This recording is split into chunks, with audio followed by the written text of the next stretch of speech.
sorry I'm so late. Well, I'm always late. Later than usual. Um, the computer all shut down. It just froze just before I went live. So anyway, let me know if you can see and hear me. We should be broadcasting live onto Purged TV. Thank you, Marty. Good stuff. Happy Friday, everyone. Hope everybody had a good week. We made it through another week.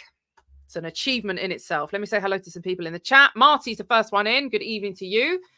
And Motorbike Crusader, Ralph Rowley, good evening to you as well. And Andrew Alsop, good to see you in. Good evening. Thank you very much for tuning in. And Joseph as well. Nice to see you, Joseph. And Scott the Prussian, all hail. Good to see you. And Margaret, nice to have you in. John, good evening to you. And to Kelly G, good morning.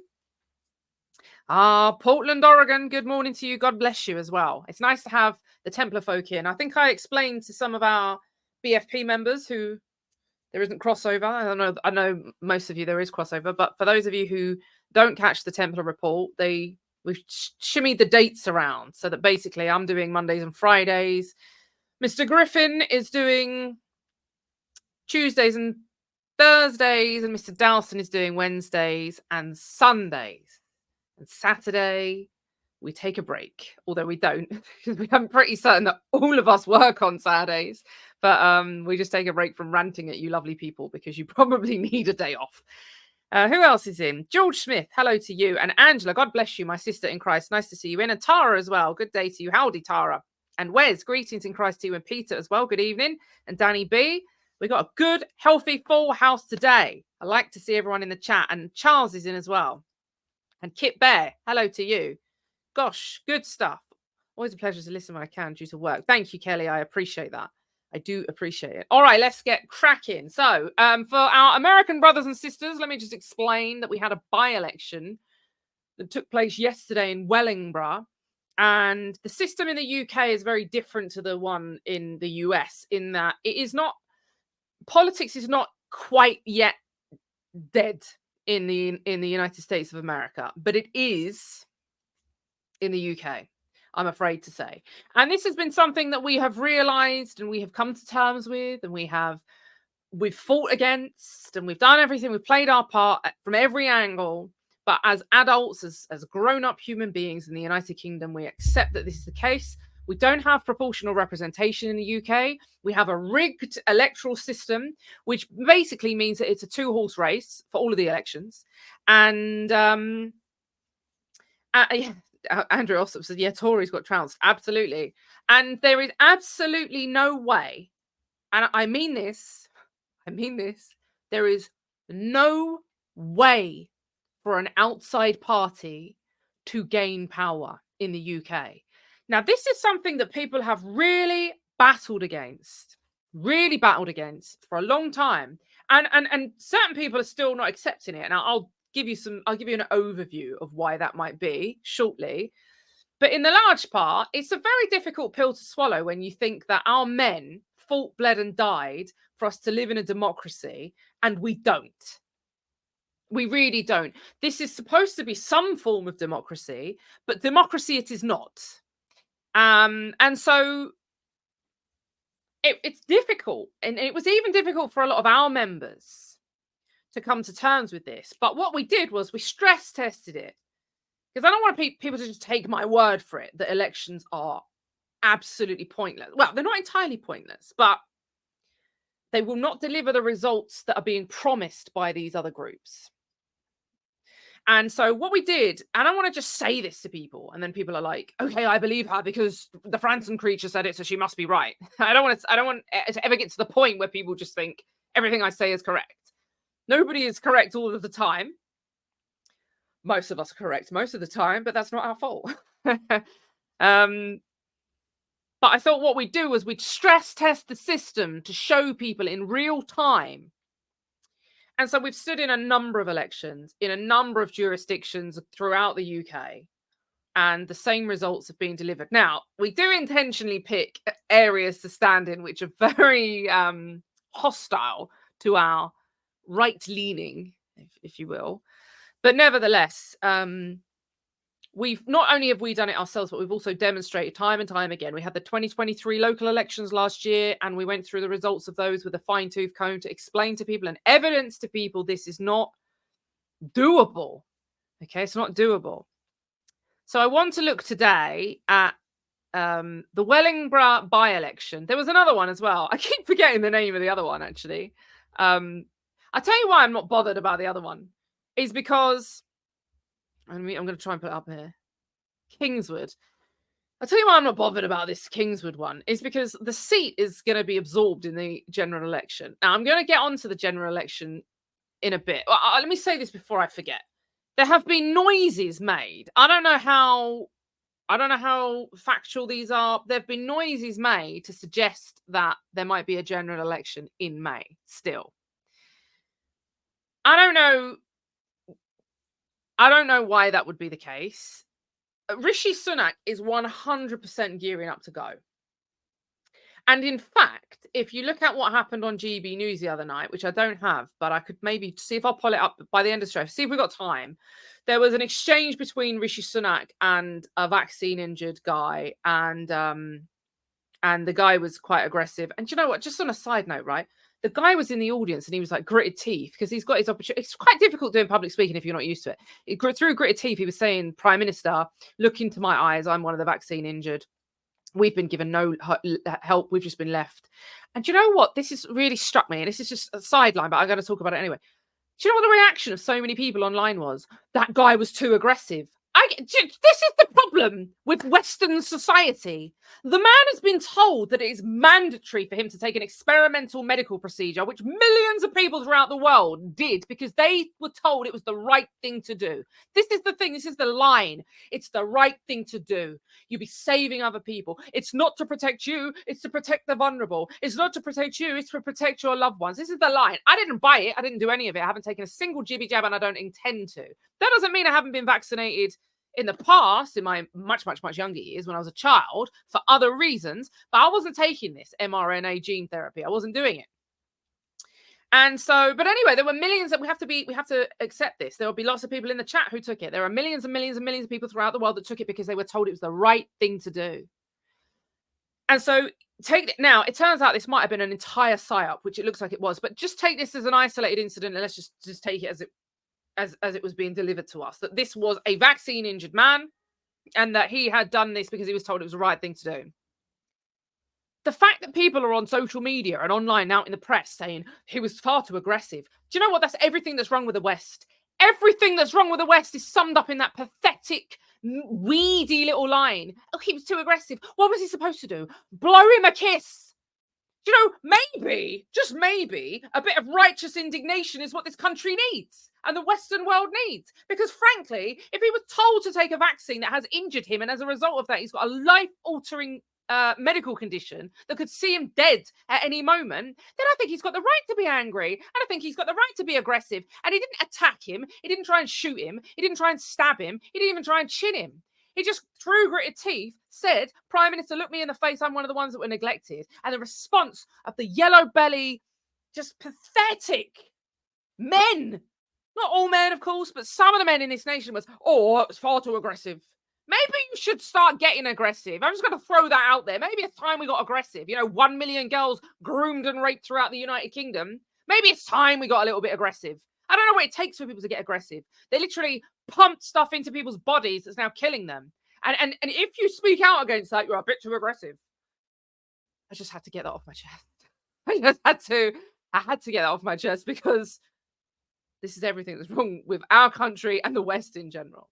So now that I've said that, I will say that I think that was all geared up very much so for Rishi Sunak's exit. It's coming. He doesn't want the role. No one wants the role. They're in it for a short amount of time. They're made for life. They're going to have speaking tours all over the world now.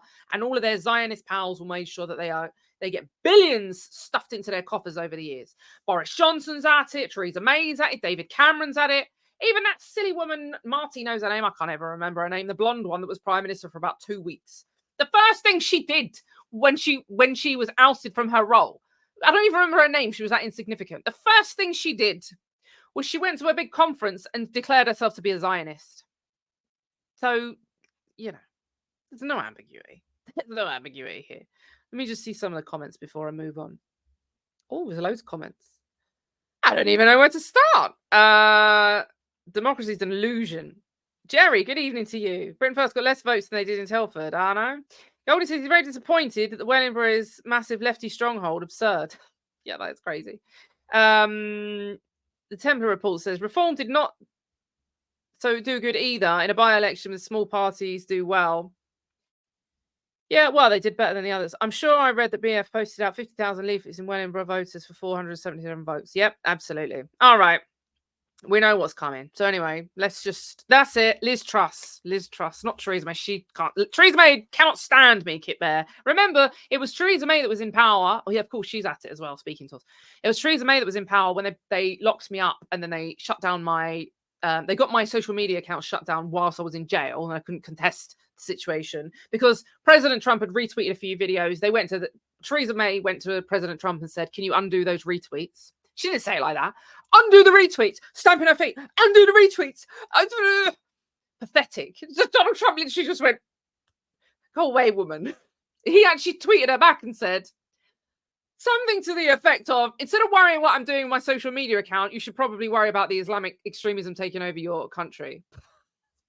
Wow, mic drop moment. So anyway, he wasn't having any of that.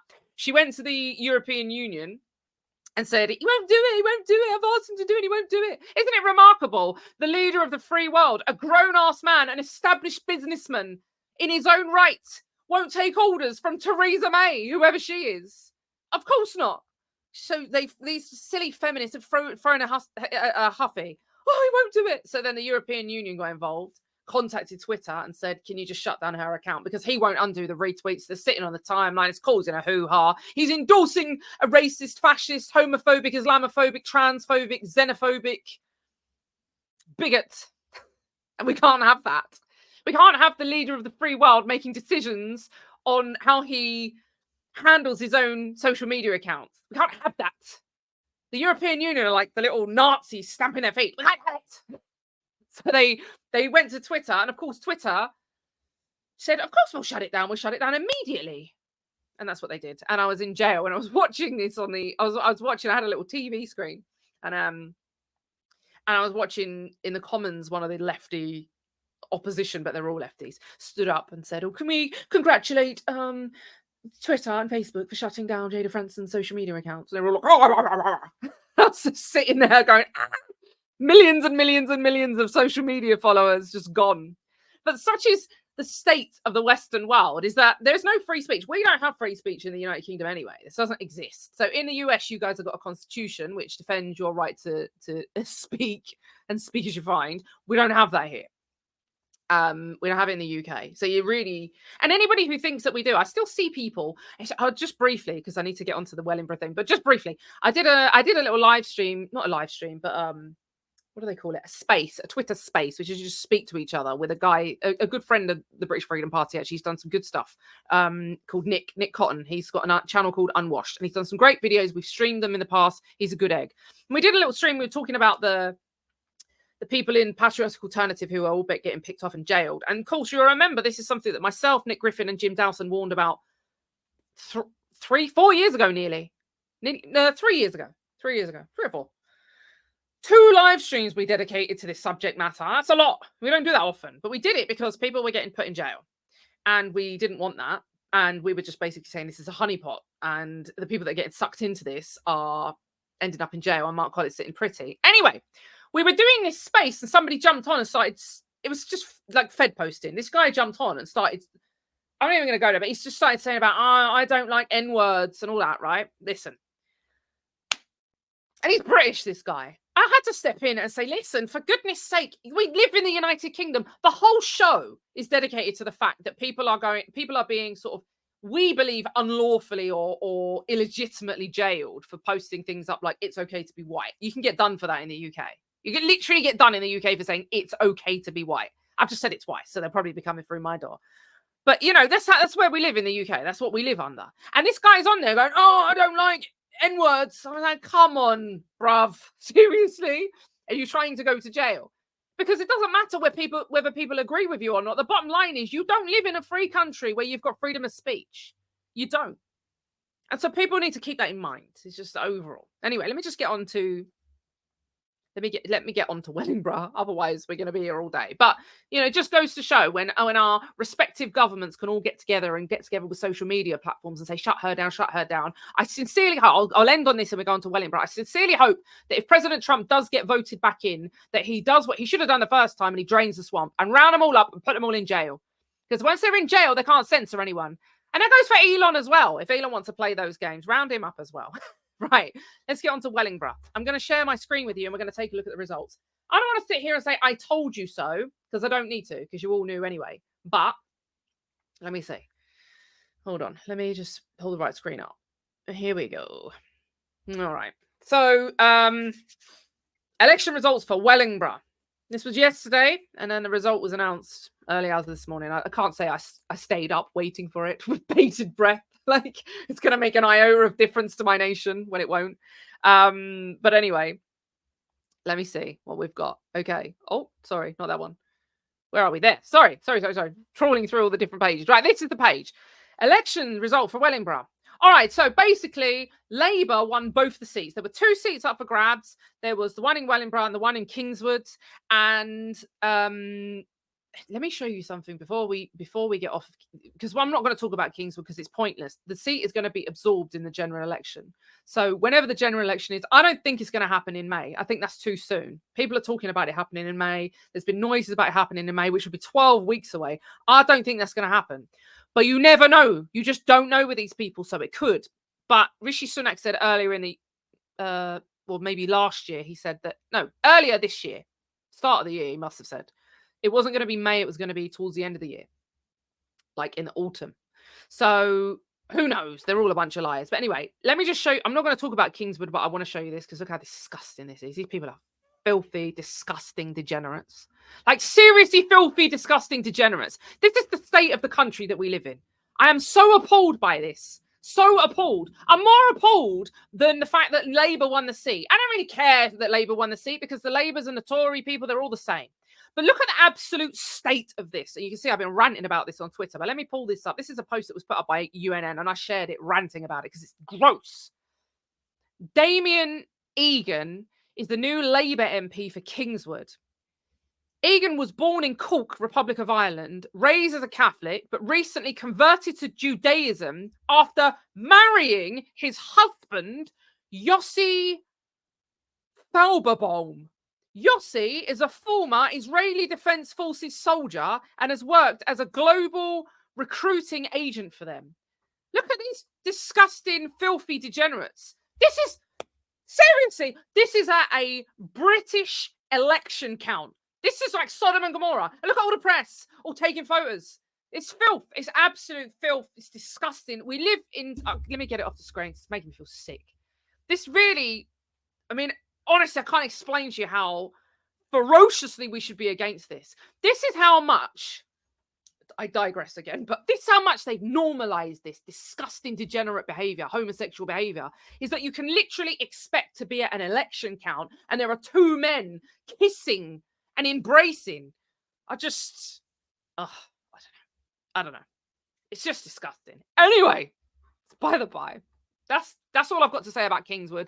I don't care. The seat's not going to exist for longer than a few months anyway. It will either exist until the end of the year or it will be gone in May. Either way, it's going. I don't care. Waste of time.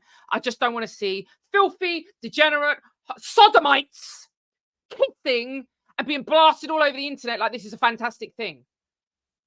I just was born in the wrong era. I think that's all it was. I was just born in the wrong era. Anyway, let me share the screen. So this is Wellingborough. Now, we were campaigning in Wellingborough.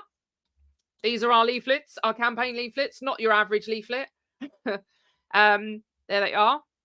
Basically telling people if voting changed anything, the tyrants would ban it.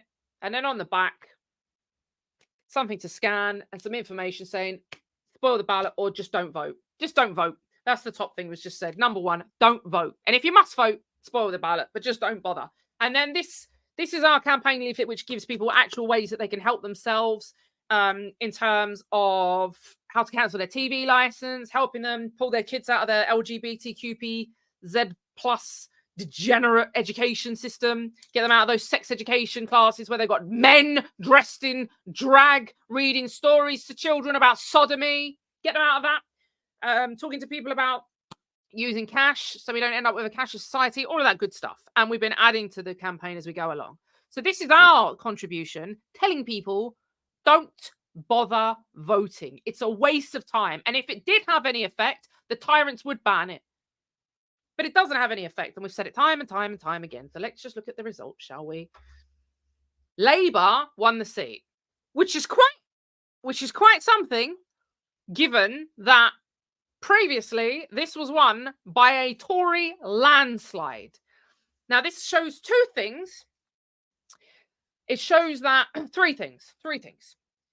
A lot of the votes that Labour lost, the Tories lost, they lost them to this little protest Reform UK, which we're going to get onto. Secondly, it also shows, which is what we're dealing with, that people are listening to our message, first and foremost, and they're not bothering to vote. And third, it just goes to show that even though Labour, in a Tory stronghold, right? The Tories haven't held, the Labour Party haven't held this for 2 decades. In a Tory stronghold, it just goes to show that people hate the Conservative Party so much that they're willing to vote Labour. I don't know. I mean, for our US viewers, this would be like me saying to you that the Republican Party you're so sickened with the Republican Party that you would vote for the Democrats. Because I know, like, if you're not in the UK, it might be easy to think, well, if it's a 2-horse race and one of the horses is looking better than the other, then you could flip. No. Labour are like so far left. It's run by Keir Starmer, who is just a yellow-bellied nothingness, but he's a Marxist. And he's written for actual, like, communist publications, yeah? They're all Zionists. Same in the US. All Zionists on both sides. There is no opposition party in the United Kingdom. It doesn't matter. Labour Party's full of, like, Muslim candidates, but the Muslim candidates are all up in arms because Keir Starmer's pro-Israel. So it's just a shit show. Excuse my language. It's just a mess. It's an absolute mess. But it just goes to show that even in a Tory stronghold, people are so sick of the Conservative Party that this was the result, right? So let's take a little look. So Labour Party won with 46% of the vote, and the Tories went from a huge majority to having just 25%. And then you have Reform. Now let's talk about Reform for a minute, because Reform candidate there is their leader. Is that their leader? No, that's not. Is that their deputy? Maybe. Their leader is Richard Tice. Richard Tice being the guy that I showed you a couple of weeks ago when this by-election was announced and they said they were going to stand Ben Habib, that good old British name, Habib, yeah? Maybe an Ulsterman, or I don't know, or a Welshman, Habib, typical English name maybe, I don't know. When they said they were going to stand him in the by-election, this gets better anyway, I'll tell you the next bit, but when they said they were going to stand him, the leader of Reform UK thought that the priority at that moment was for him to go to the Ukraine and pledge his unwavering support to keep the Ukraine war going, yeah, the NATO proxy war that's now seen 600,000 Ukrainians dead. 600,000 Ukrainians dead. He was out there when this was all going on, when they announced their candidate. Instead of saying, I tell you what I'll do, I'll come up to Wellingborough and I'll give Ben Habib, our candidate, my support. No. Richard Tice said, I'm going to go to Ukraine because that's where the priorities lie. Nothing to do with the UK. Let's just go and stir the pot a bit more, shall we? So that's Reform. Reform are pro-immigration. They make noises about restricting immigration, but that's just the people coming in on the boats, which, let's face it, there's a few hundred of them that are coming in each day. There's not that many in the grand scheme of things. We granted 1.2 million visas last year. 1.2 million visas. You can get 12 people on each visa. So you're talking about nearly 13 million people could have come to this country. And your man's talking about stopping the boats. That's how you know it's a psyop, when they're talking about something that's minuscule in terms of the big picture. You know that these people are at it. Plus, they're being propped up on GB News like they're some kind of messiah. Like, it's incredible. So that's Reform. Let's just take a little look at some of the others. I just want to point something out. Just, again, anecdotal, but I think it needs to be said. So Reform got 3,919 votes. The Liberal Democrats, who are, I don't even know how to, I suppose they would be the same as the crazy people. You know the crazy people that scream in the street and they dress up like lady parts. Yeah, in the US, you got those people that are just like they hold up signs and they scream when Trump gets elected and all those real crackpots. That's who the Liberal Democrats are. Absolutely gone cuckoo. But can I just point out, Anna Savage Gun. Savage Gun. Like, can we just take a moment to appreciate her surname? It's like, that is a seriously impressive surname. I know it's completely irrelevant, but I saw it and I was like, Savage Gun. That is next level surname, and it's all wasted on a Liberal Democrat, that surname. So anyway, aside from that, surnames don't win elections, clearly, but I've got to say I was pretty impressed by that. That's an impressive surname. Savage Gun. Anyway, Anna Savage Gun just polled 5%, and then it dwindles down from there. So let's go down a bit, shall we? We've got the Green Party. They got 3%. They're the crazy people that are telling us that climate change is going to kill everybody. And, they've been saying this for decades, and they think that we've all got really short memories. And perhaps we have. Perhaps we actually have got really short memories. Because remember, we've had people telling us, when I was a kid, it was the ozone layer. When I was young, which is not that long ago, but it's a while ago, maybe 20 odd years ago, a bit more. When I was young, maybe 30 years ago, maybe a bit less, they were saying that the ozone layer is gonna just evaporate. It's gonna cease to exist because we're all using spray deodorants. So I remember being in school. I remember being a kid, and everybody was like, "I'm not using a spray deodorant anymore. I'm gonna use a roll-on deodorant because otherwise the ozone layers, there's gonna be a hole in it, and then we're all gonna burn, and it's just the whole world's gonna implode." This was the thing that they were telling us like 30 years ago. That did not happen. And I'm sure it wasn't because for about 6 months of my life, I switched to a roll-on deodorant rather than spray.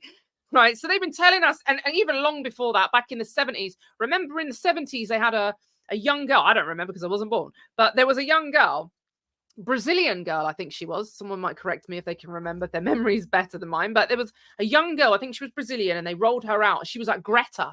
And she actually made a speech saying verbatim what Greta's speech made 50 years later, maybe more than that. This is how you know these people are at it. At it.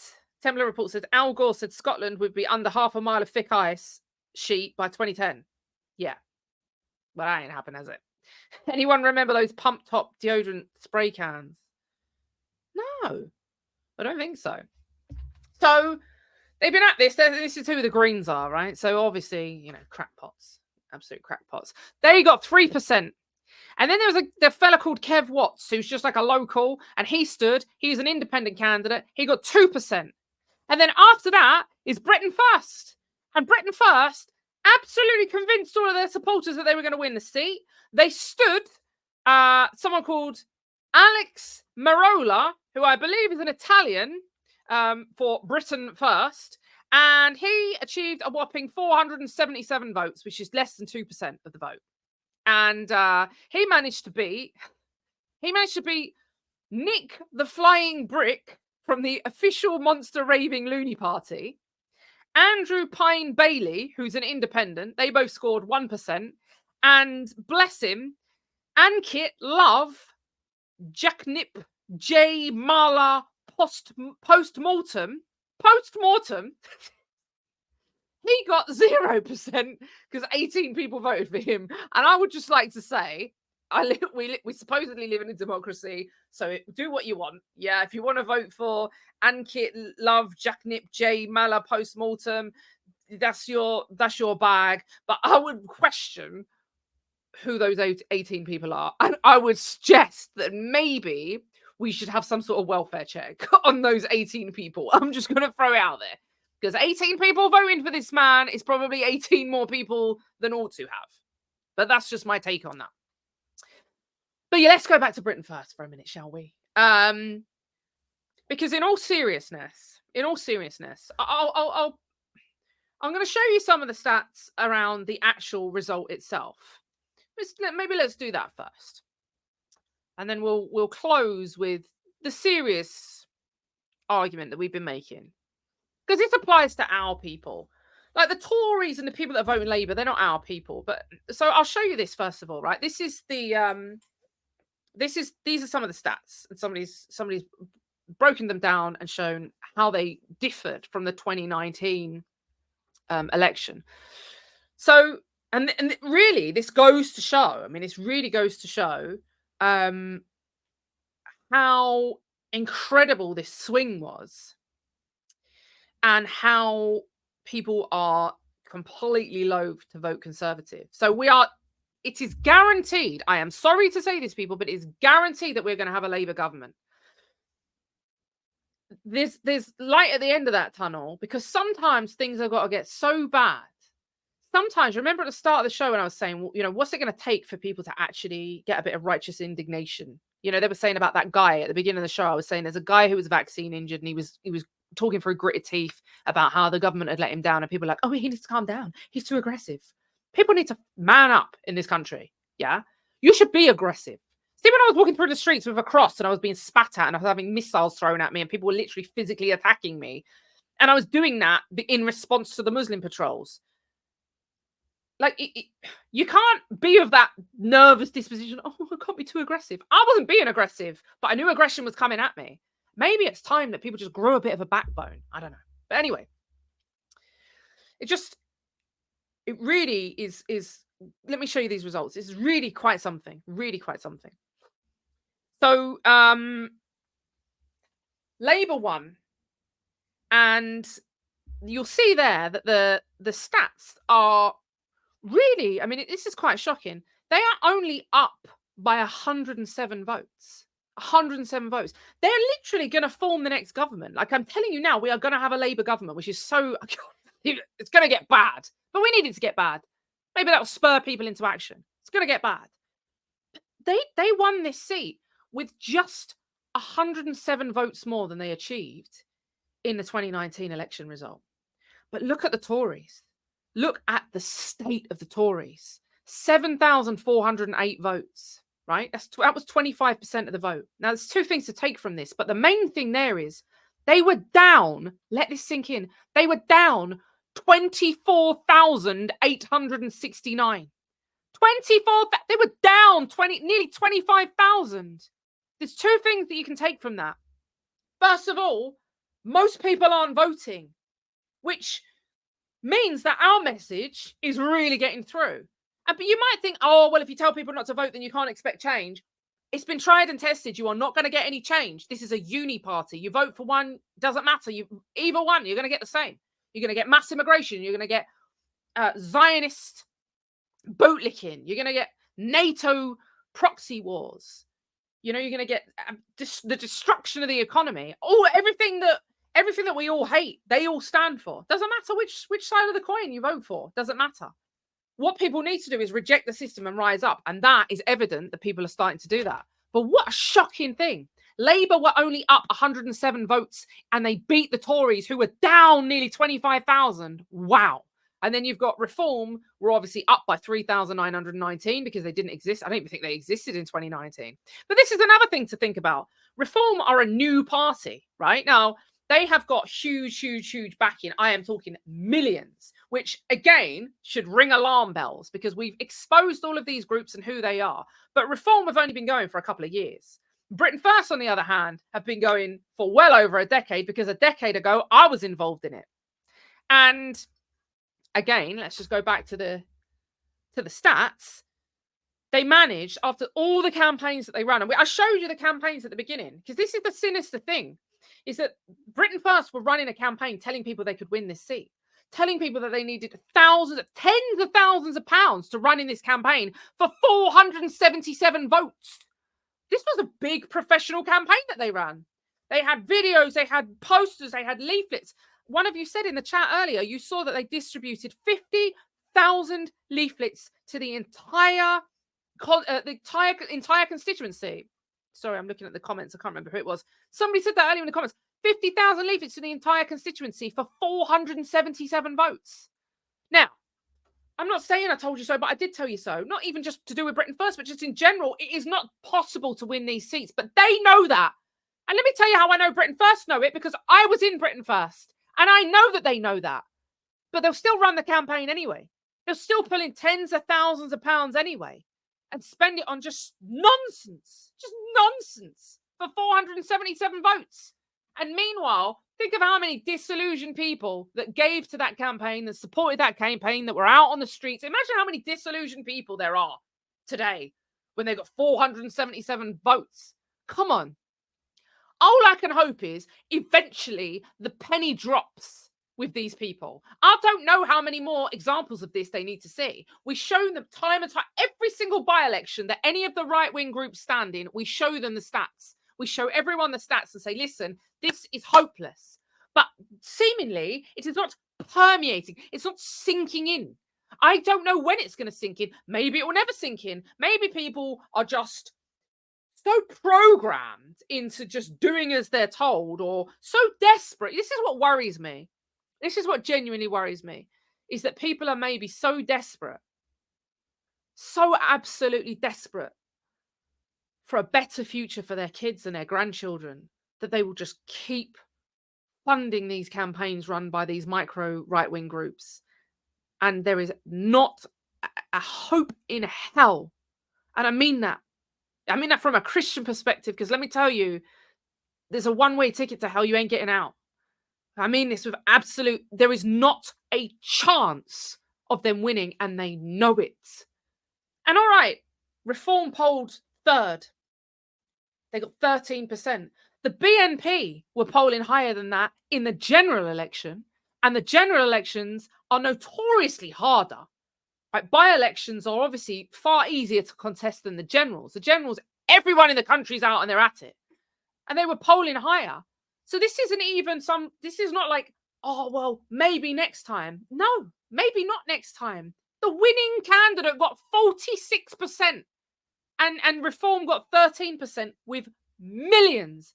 Battle buses, just GB News, literally plugging them every single day. I mean, Britain First had Tommy Robinson put a video out telling everyone to vote Britain First, and they got 477 votes. So seemingly, St. Thomas hasn't quite got the clout that he used to have, sitting in Spain telling people how to vote. Okay. You know, it's really quite something. Let me just see some of these. Charles says 50,000 leaflets for 470 votes. Absolute false economy. Ray Trump, good to see you in. As are Dems and Republicans. Yeah. I just saw these. You were talking to Ragnar. Yeah, I know. Look, it's crazy. It's a uni party in the US too, Ray says. I know. That's exactly what we've got here. And we've been explaining this to people. And you know what? All we can do is just keep going. Because if there's a take home from this, it's that our message is starting to get through. And it really is. And this is how you build an actual resistance. We are not going to have some nationwide revolution happen overnight. I'm not daft. Again, let's manage expectations. When I say that revolution is the only solution, I'm not talking about people uprising tomorrow morning. Just bang, me wake up and everyone wakes up and we're all out there with the pitchforks. It's not going to happen like that. But what we need to do is form communities, dig in, defend those communities, and in itself reject the system, and do so as a community. But you can only do it as a community, so we must come together. But let me show you, this should show people the fact that our message is really getting through. Is that this is the voting summary. So total number of votes 30,145. Electorate 79,376. The electorate is 79,376. This wasn't a general election where the whole country's out and it's mayhem and it's chaos and the rest of it. This was a by-election. There was quite a long build up to this by-election. And actually, the constituents knew that it was going to be a tight one, right? Because the Tories won it by a landslide in 2019, as I evidenced to you earlier. But they would have known, the constituents would have known that Labour were likely to take it. And so you would have expected, if people weren't coming on board with our way of thinking, which is really the best thing that could possibly happen now, if they weren't coming on board, they would have been voting in big numbers. 79,376 people in the electorate and only 30,145 voted. That should tell you an awful lot. And there was only a small amount of ballot papers. 75 ballot papers were destroyed. And the majority of people just didn't bother. The turnout for this election was just 38%. Most people didn't even bother. They didn't bother. And you know why they didn't bother?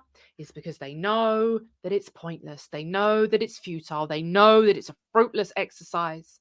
They're starting to see through the lies. They know that no matter who they vote for, they're going to get the same. And they're getting on board with this.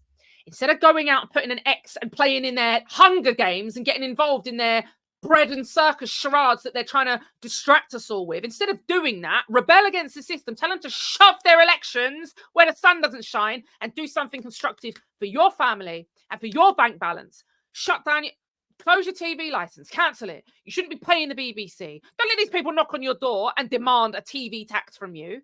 These are ways that we're genuinely helping people, giving people the tools to help themselves, giving people the tools to build communities. That is the only thing that's going to help this country. And you know what? It isn't going to make us rich. If we'd have ran a campaign saying Jayda Fransen's going to stand in the election, and if I'd have told everybody I could win this seat, you never know. I'm telling you now, we could have brought in a ton of money for the party, a ton of it. But how immoral would that have been? I never would have done it. I never would have done it. And I don't think any of you would have let me done it. Because it would have been so immoral for us to do that. But that's what all these groups are doing. That's what they're doing. Now, Merv has just hit the nail on the head. There is one thing that we need to gear up for, right? So no, Scott, I don't hold back. There's one thing that we really need to go up, that we need to gear up for. And we need to think about this. I'm going to put it out. I want you to think about it. And then we'll talk about it maybe next week. There's no rush. But we just need to let this, we'll process it over the weekend, have a little think about it. Merv hit the nail on the head. We need to send out a lot more postcards before the next election. We do. So, well, for a start, this campaign is going to go on forevermore. And this little thing that you scan here is being added to. So it won't just be these issues that we're helping people with. Any issues that come up that we feel we can help people with, we're adding to it, right? And there's a lot going on at the moment that people need to understand about the Ukraine conflict, all of that. So we're adding to it. But we must keep momentum up with the campaign. So I'm going to put the link in. If you can support the campaign, I would be so grateful. You can either, where are we? There's a link there. You can either get the postcards yourself and give them out, or you can donate, and that enables our activists to do so. I'm going to say this before I go, and then I'm going to love you and leave you because you've had enough probably of my ranting. Let me just say this, is that we need to weigh up in the future. We've tried things a few different ways. So we stood in the elections. Remember, this was years ago. Do you remember Jim Dowson and I stood in the election in Scotland? And I purposely stood in the constituency of Nicola Sturgeon, who was the first minister at the time. Horrible ratbag, communist, evil woman. And the reason I stood in her constituency was not because I thought that I ever had any hope of getting even more than 10 votes. I think I got about, I don't know, not even less than 100, maybe 50 odd, right? Because she has flooded her constituency with foreigners. Foreigners everywhere, flooded, right? Completely replaced. But we did it to put pressure on her. And what happened was Jim and I, Mr. Dowson and I, were driving through Scotland with our loudhailer, playing Rule Britannia and all of that good stuff. And we spotted Nicola Sturgeon, and I basically chased her up the street, confronted her, and she ran away like a coward and she called me a racist. You're a racist! They haven't got anything else to say. Anyway, it was all over the media. It was all over everywhere. Everyone was going crazy, and it was job done. Do you know why I stood in that election? I said, I'm standing in this election for one reason and one reason only. I promise you I'm going to confront Nicola Sturgeon. Job done. We were never going to win that seat. You would be an insane person to think that I would even get more than 100 votes in. Even 10 votes would be crazy in that constituency. We went there for one reason only, and that was to confront Nicola Sturgeon. And boy, did we do that. It was all over. It was even in international press, because this is the First Minister of Scotland having a set to in the street with a right-wing extremist, right? So we did that. We ran a campaign last year, I think the year before, Southend West, spoil the ballot campaign. Excellent results. In fact, I might even have something from way back then. Let me see if I've got something. Yeah, remember this? Look. Voters in Southend West by-election spoilt their ballot papers in record quantities because we ran a campaign telling people to spoil the ballot. These were our campaign leaflets. Southend West, look, spoil the ballot. And there was an unprecedented number of spoiled ballot papers. Of course, the media didn't say this is because Fransen and the British Freedom Party's been up there. But let me tell you, we were up there giving those out. And not only we did an entire leaflet drop, but we also printed extra leaflets. Merv knows because he was there, and there were others of you were there with me and with Merv and myself, and we were giving these out. So that was what triggered that. So what we need to think about going forward, and I want just have a little think about it because I'm going to do like a poll and I want to take everybody's opinion because it's got to be a group choice. On this occasion, we decided we weren't going to spend the £500 for the seat because when you stand, you have to pay £500 for the seat. And so we said, we're not going to do that because it's a waste of £500. What we'll do instead is, instead of actually contesting the election and being on the ballot paper, we'll produce these and we'll get these sent. Now, I don't have the stats in front of me, but let me see actually if I can pull these up. Let me see. Well, this is something that we seriously need to think about. Okay, yeah, it's not that one. Let me see if I can get the other link. So what we really need to give some consideration to is whether it's worth, especially with the generals coming up, and especially with the massive sway in people's reaction to our campaign has been very, very good. I think we might need to weigh up whether we start standing again, because all right, we save the £500 so that we're not standing and all the rigmarole of all the paperwork and all the rest of it. However, we then don't get the leaflet drop, and the leaflet drop is the big one. If there's 50,000 people in a constituency, 50,000 leaflets get delivered. If there's 70,000, 70,000 get delivered. Now, that means that we would have to spend £500 that we know we're going to lose, and we would have to raise the money to print the leaflets. However, we still have to raise the money to print these. And on top of that, we either have to get them hand delivered. You're never going to get 50,000 hand delivered. With the best will in the world, you're not. Or we post them, and the postage is the killer. This is the thing that's made me start thinking maybe we need to consider standing again, using the £500, knowing that it's gonna go and it's wasted, but using that £500 standing seat as an okay, we know we're going to lose it, but it gives us a leaflet drop. We've still got to pay for the leaflets, which is a lot of money to do 40, 50, 70,000 leaflets, but you are hitting every single one of them. Think about the postage on these. I don't have the bloody figures. I'm trying to pull the figures up for you, but I think my keyboard has packed up on me, so I can't pull them up. But there's another page that we've got, and it's the election page. Let me see if I can get it.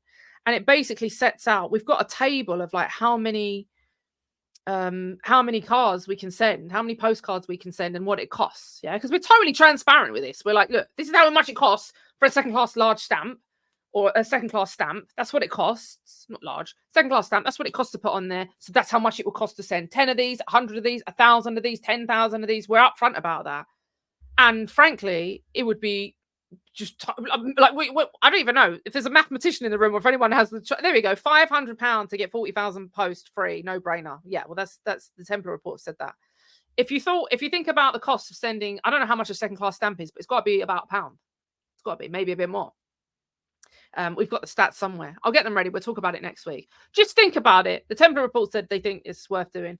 I think it might be. But let's think about it anyway. So we either go in saying, right, and that means we're going to be on the ballot paper. And it means obviously on the ballot paper, it's going to say Jayda Fransen or whoever is standing, and it's going to result in like 20 votes or whatever, because we're telling people don't vote. But we're not doing this for vanity. We're not doing this for pride. We're not doing this for fake, like we're not telling people that we're going to win. We're being honest with people. But it's the difference between helping 50,000 people or maybe 10,000 people. And that's what we need to weigh up. I just saw the Templar report. Merv said, could the leaflets incorporate the QR? Yes. Oh, yes. So, oh, yeah, absolutely. So what we would do is we'd use this model, tell people scan here, and maybe not just a QR code, but we'll do web addresses as well. I've been thinking about this. web addresses as well, because not everybody's familiar with QR codes. Web addresses as well, and tell people, go onto this page, and and we'll tell people, like, we'll give them examples of what they'll find on there, cancelling their TV license, all of that kind of stuff. So yeah, absolutely, it will take them into an entire website. And what I had in mind was, if we do this, we have to get ready for it. It's going to take a lot of work, so I need everybody to be on board. But we'll have a little vote on it next week, so we're running out of time. But if we do this, we will have an entire section on a website just dedicated to helping people. And in that respect, I will need other people's help. So we'll need to draft in people to help us with, because there's, you know, different legal stuff that might need doing, or some of the stuff's about homeschooling. Jim Dowson is familiar with homeschooling. We've had some other people that work. So just think about it. It's no rush. There isn't a by-election coming up. But if a by-election comes up before the general election, maybe this is the new process that we take. I don't know. We're trying different ways. But frankly, what I would say is, if there's anything you're going to take, this is my final thoughts before I love you and leave you. Where are we? If there's any good thing you're going to take from this, aside from the abysmal, absolutely abysmal results of these fringy parties, if there's anything you're going to take from it, it should be this. It should be this here. Turnout. 38%.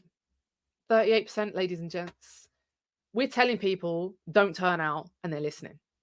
So this is a win for the revolution. This is a win for the resistance. I'm not going to say that absolutely everybody didn't turn out because of us, but the more people we say don't turn out, the more people we say, listen, there's an alternative. Boycott the system, hijack the system, just ignore the system. It's nothing to do with us. Don't involve yourself in their games. Help yourselves. Wherever you can, stop giving them money wherever you can. Wherever we can stop people from helping the government, throw our money out to foreign entities, we're going to help them. So have a think about it, ladies and gents, and then maybe next week we'll come back to it. We'll make a decision. A campaign will cost around 3,000 to 5,000, I think, for a full campaign. But obviously, we're not going to be out there putting up the posters and saying vote Jayda. We won't be doing any of that nonsense. We'll be out there saying, don't vote. Here's the ways that you can help yourself. Here's how you help your children not getting groomed by these nonsense in the education system. Think about it. Think about it. Right, everyone. Thank you very much for tuning in. There were so many of you in the chat today as well. It was lovely to see you all. I'm really grateful that you all came in to say hello. God willing, I'll be back with you all on Monday. So have a lovely weekend, whatever it is you've got planned. Enjoy. Stay safe. And I will, God willing, be back with you next week. Take care.